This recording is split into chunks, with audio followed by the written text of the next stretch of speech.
कुरान ऐसी बाबरकत किताब है मुसलमानों कि जो इस कुरान अजीम से जुड़ना करीब होता जाता है वो इंसान उतना ही बुलंद होता जाता है। आप चाहे जहाँ देखिए जिसने भी कुरान को मोहब्बत से पढ़ा है मुसलमानों उसका मकान बुलंद होता नजर आया है। आप देखिए 4 बच्चे माँ बाप ने अपने घर से जब भेजा था इनके पास में बोलने का तरीका था ना इनके पास उठने का तरीका था ना अपनी माँ को अच्छी तरह से ना कहने का तरीका था ना इनको अच्छी तरह से बड़ों का एहतराम था। इन्हें कुछ पता न था। इनके माँ बाप ने इन्हें खाली हुसैन मदरसे में भेजा था।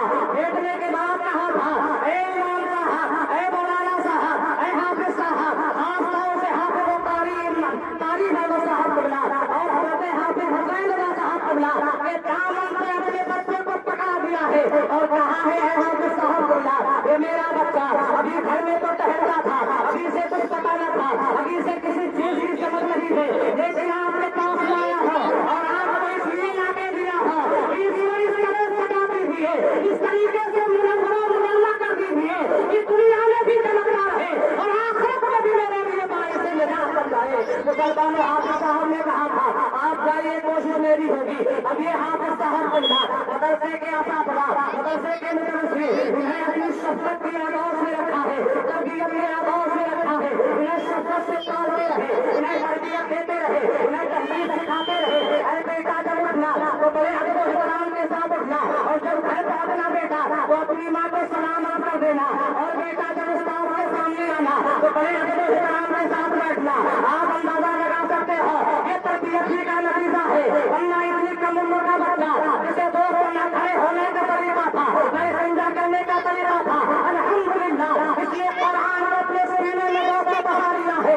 और ये कुरान वो किताब है ये अल्लाह रब्बुल इज्जत फरमाता है कि अगर मैं इस कुरान को अगर पहाड़ों पे नाज़िल करता तो पहाड़ भी अल्लाह के खौफ से रोज़ तकना चोर हो जाता और ये कुरान का बोझ न संभाल सकता। एक रिवायत में आया है एक सहाबी बयान करते हैं कि आकाए करीम अलैहिस्सलाम की बारगाह में मैं बैठा था, मेरे आका अलैहिस्सलाम बिल्कुल करीब में है। आकाए दो जहां ने अपना दस्ते पाक मेरी जानों पे रखा है। इतने में क्या होता है कि वही नाज़िल होने लगी। हज़रत जिब्रील कुरान की आयत लेके नाज़िल हो गए। वो सहाबी बयान करते हैं कि अल्लाह का मुतला जब वही लेकर आए तो मेरा हाल ये था कि ऐसा लगता था कि इसका बोझ इतना भारी है कि मेरा पैर जमीन में घुस जाएगा और मेरे पैर उल्टे हो जाएंगे, चकनाचूर हो जाएंगे। ये मुसलमानों कुरान है इसका बोझ किसी के संभालने की बस की बात थी, लेकिन अल्लाह ने